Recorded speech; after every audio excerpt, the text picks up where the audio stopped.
This prophecy is saying that there's going to be a lot of war in the Middle East and that it's going to usher in their Messiah to come, and that Bibi Netanyahu will be the one to usher this in. He thinks that he is fulfilling a prophecy. Hello and welcome to Mad Hatter News, where everything is madness except for actually here, oddly enough. Today we're going to talk about the updates with Iran and the United States and Israel and the possible World War III that is happening. Things are changing by the second, really, so as soon as you see this video, there could be plot thickeners already, but there are some things that don't change. First of all, Israel has been threatening Iran for a while. They've also been threatening Syria, Lebanon, and pretty much all the Middle Eastern countries around them. The only place I think that I haven't heard them threaten is Saudi Arabia and Kuwait. That might be because they have kingdoms there, and those kingdoms do not mess around. Well, none of them mess around actually there, but last week Israel assassinated a general in Iran as he slept. It's really crazy how they say that they make mistakes all the time and they're accidentally shooting people, because they're able to get him in his room as he sleeps and shoot no one else, just assassinate him, like as he is sitting there in his bed, passed out through the wall. Yeah, Israel, you're not fooling anybody at this point. You have the most high-tech military equipment in the entire planet Earth. You know exactly what you're doing. You're not making any mistakes. Let me know what you think about this in the comments, by the way. I want to hear everybody's points of view, because you never know what people are thinking, really. Israel actually assassinated the top chain of command in the military in Iran. Not everybody's dead, but a good amount of them are dead because Israel attacked them last week. Even though this is now going to lead Israel to attack Iranian citizens are not crying over the fact that their military leaders are dead. So we need to talk a little bit about what happened to Iran. Long story, very, very short. Basically, about 80 years ago, Iran was more of a democracy and more westernized than they are now. Great Britain came in and said, hey, Iran, we want your oil. Iran was like, okay, let's work out a deal that benefits us too. Well, of course, Great Britain gave them a deal that was completely terrible. It sucked. And it made sure that Iran actually only got 17% of the total profits of their oil coming from their land. And Great Britain was taking everything else. When Iran realized that it was not being paid the amount that it was supposed to be paid, like the British were actually supposed to be the ones getting 17%, not Iranians. Iran was like, you know what, deal over, no. But Great Britain was like, no, you signed this deal, this contract that we made and scammed you on, and now you have to abide by the laws of the contract that we made.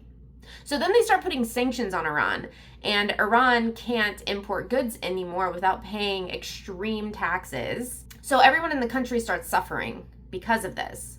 At the same time, Britain goes to America and talks to President Truman and is like, hey, can you help us attack Iran so that we can overthrow their democracy, because they're trying to elect a president to represent the people at this point. And President Truman said, no, not doing that, you're crazy. So then they waited for Dwight D. Eisenhower, the next president, and they were like, hey, you're going to get a lot of oil and money if you help us attack Iran. So Dwight D. Eisenhower took a bunch of CIA people and made sure that they could look Iranian, speak the dialects of Iran, and they infiltrated Iran from the inside and overthrew the government as spies. Like Iran's elected government, they completely overthrew them. Then, of course, British and US forces with their military are now controlling Iran from the inside and making sure that no one gets out of control. But the Iranian citizens are still upset. They still want their democracy. They still want a revolution. They know that they want their country back. They want control over their oil.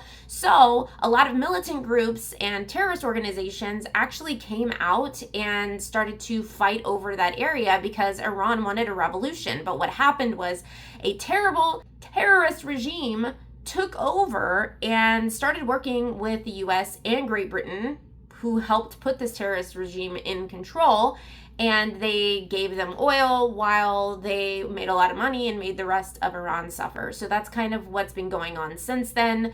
They are terrible. I'm sure you've heard of the story most recently, a couple years ago, of the woman who was attacked in the airport. She wasn't even from Iran. She was just in the airport, I think, going to her next gate, and she didn't have her hijab on correctly in the airport, and they snatched her out of the airport. And next thing you know, she's brain dead, and they had to take her off of life support.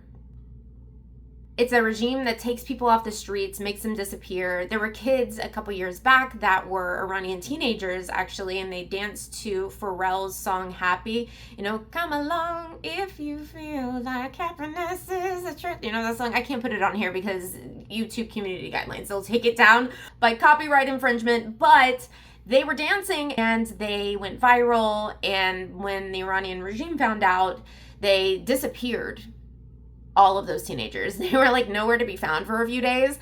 And then it turns out they were in prison and they received 91 lashings and a prison sentence for up to a year, which they were able to avoid by not going online again. But again, nobody's heard of them, so I hope they're okay. It's just really not a good regime. They've made Iran go from westernized society to what it is now, which is they have to wear hijabs in a very specific way. There are some areas of Iran that they don't have to do that, and that it's a little bit more relaxed and they can be more free to be individuals.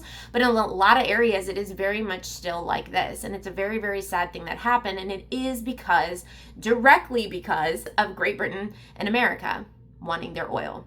That's what happened. So yes, this is the regime that is now in control of Iran. So all of the top officials being assassinated, these Iranian citizens aren't actually like upset about that. They do want their country back. They want a revolution still to this day. But at the same time, Israel is now attacking Iranian citizens. So it's like, when are Iranian citizens going to be better? Like, are they going to be okay? Like, when are they going to catch a break? Israel's now saying that they're protecting themselves from Iran. You're seeing a bunch of missiles come down in Israel. People in Tel Aviv with their houses completely destroyed, and it looks exactly like Gaza. Israelis are fleeing in masses, and when they land, they are chanting, Israel, Israel, like complete asshole. Yes, complete asshole. And they're being booed.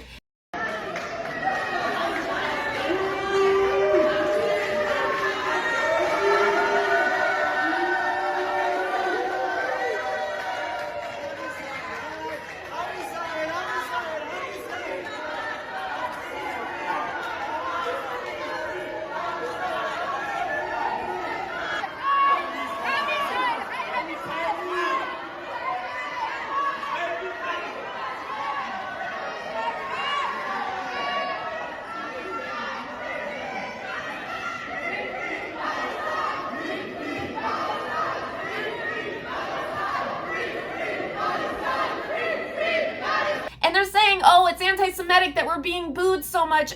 No, people are anti-asshole. You can't just come to a country and start screaming about your own country. That's ratchet. You are ratchet. That is low class. That's trashy. Like, who behaves like that?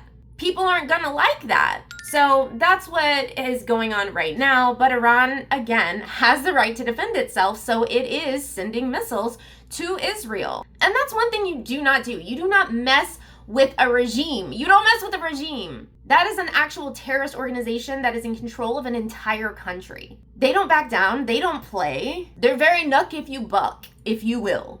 What I find crazy about this is that the Israeli leaders are kind of threatening the United States, and they have been threatening the United States for a while, saying that if you do not back us up on what we do, we're going to come for your representatives. We're going to make sure that certain people aren't elected. But the entire Iranian regime is going to be history.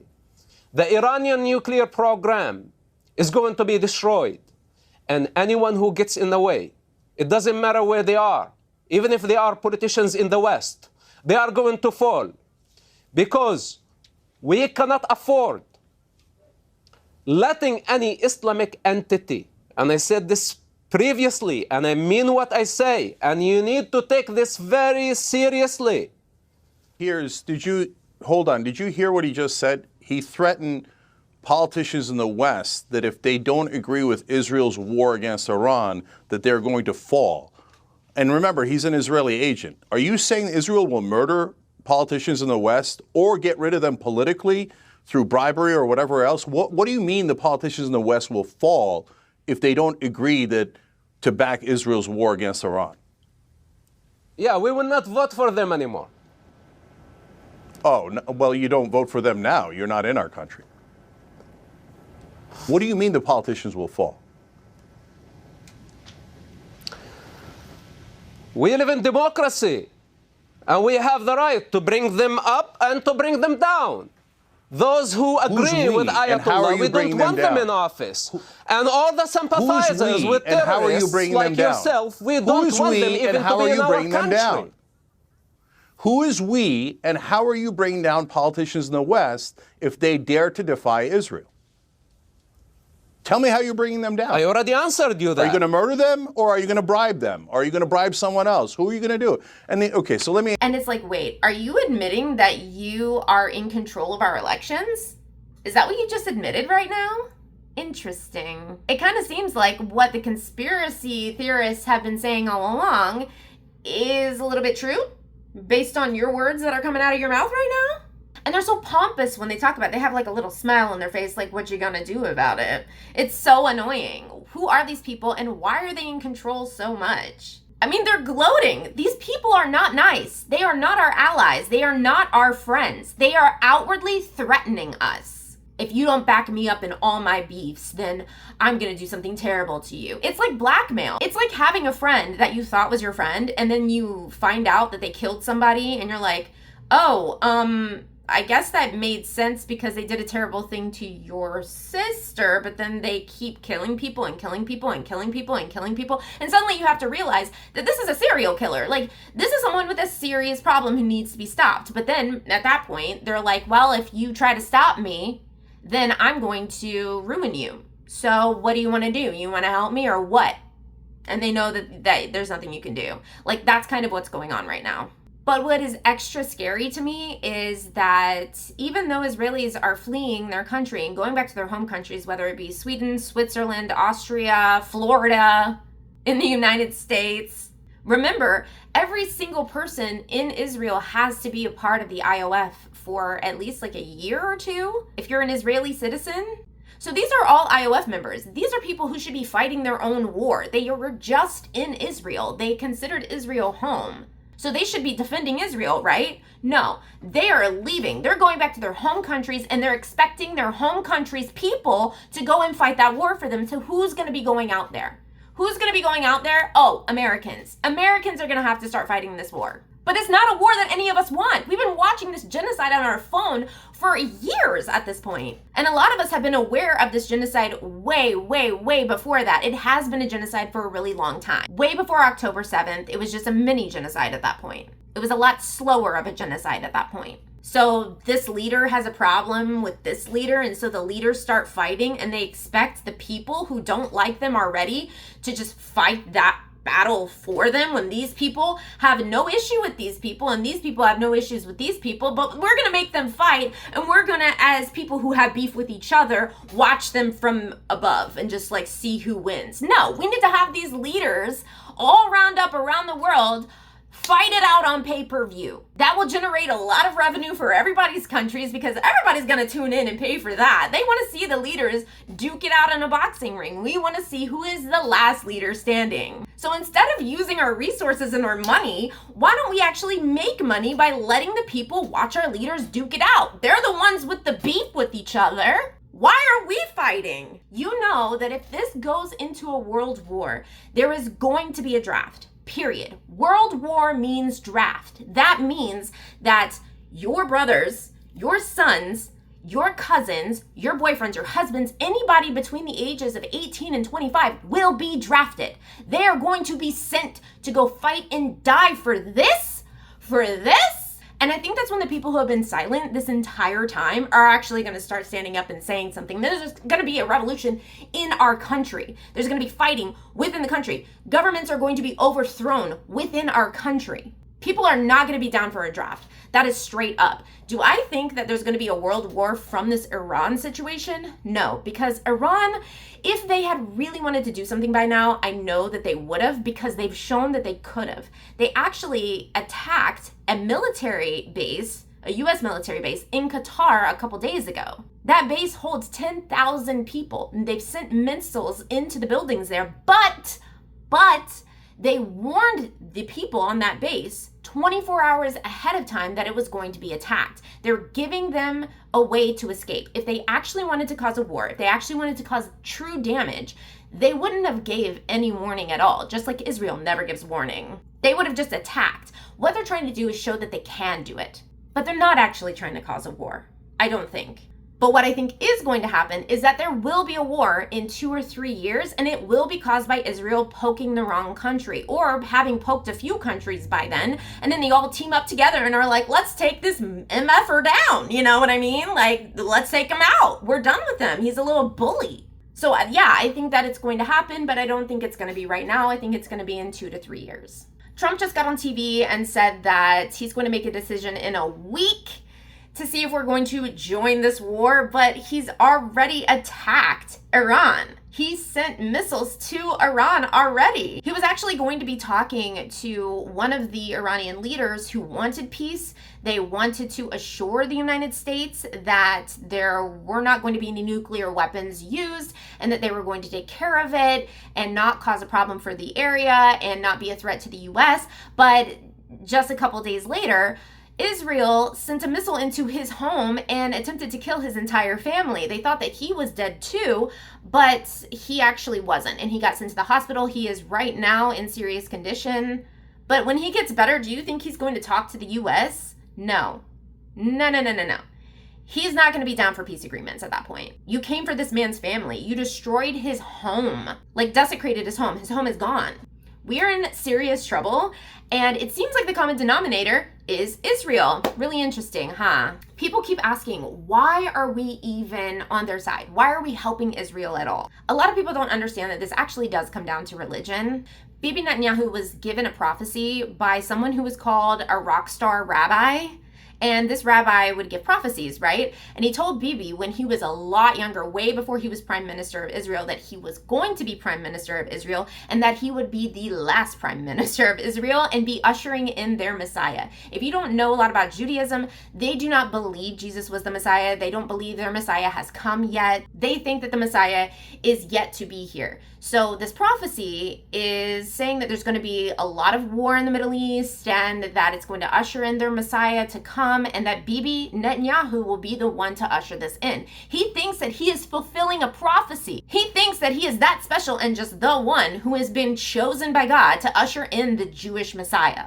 The Christians are behind this because the Christians think that Jesus, their Messiah, is going to come back. This is kind of prophesized in the Bible as well. All of these events that are going down right now, they're drawing conclusions that it's when Jesus is going to come back for them because that's their Messiah. They know that Israelis don't think that it's going to be Jesus. They know that Israelis think it's going to be someone else completely. But the reason why the Christians are helping the Jewish people of Israel do this is because they believe Jesus will come back. And when Jesus does come back, in their mind, that the Israelis will finally see, wow, Jesus was our Messiah this entire time, and convert to Christianity. They think that Israeli Jewish people will convert to Christianity. That's what this whole thing is about. They think that this is the end of days, and the Christians are helping the Jewish people because they think that the Jewish people will eventually convert to Christianity after they see Jesus come back.